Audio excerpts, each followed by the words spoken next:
This Torah class is brought to you by TorahAnytime.com. Agit Tevach, Agit Yar, everyone.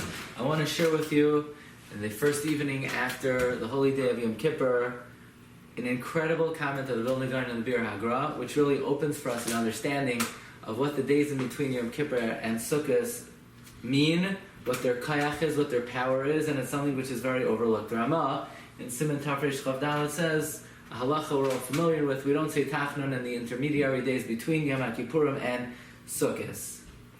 Question is why? We did say Tachnun before Yom Kippur. It's not like Nisan where most of the month is Kedusha. Why wouldn't we say Tachnun now? There's an incredible gra. We're all familiar with the Lashon of the Torah. The Torah says that on the first day of Sukkos, we take the lulav. The Lashon the Torah uses it is Lakachtem lachem bayom harishon. You should take for yourself on the first day. And the Medrash is bothered. It's not the first day of the month. It's the 15th day of the month. The Torah always tells us what day of the month it is. Why is it called the first day?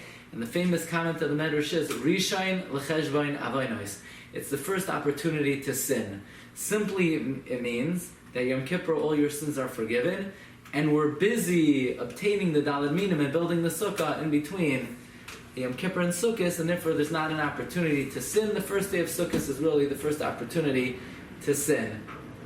There are many questions on that understanding. There's no opportunity to sin. Ask anybody who's busy buying a lulav and esrog or building a sukkah. They'll tell you there are many opportunities to sin. Maybe you're not going to like the price that the moicher is offering. You might get into a fight with him. Maybe your helper's building the sukkah. You might get into a little squabble.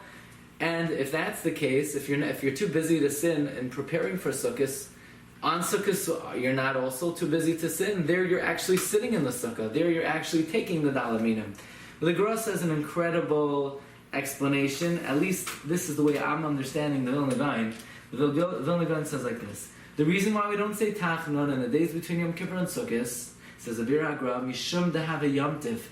These days are like a Yom Tiv. They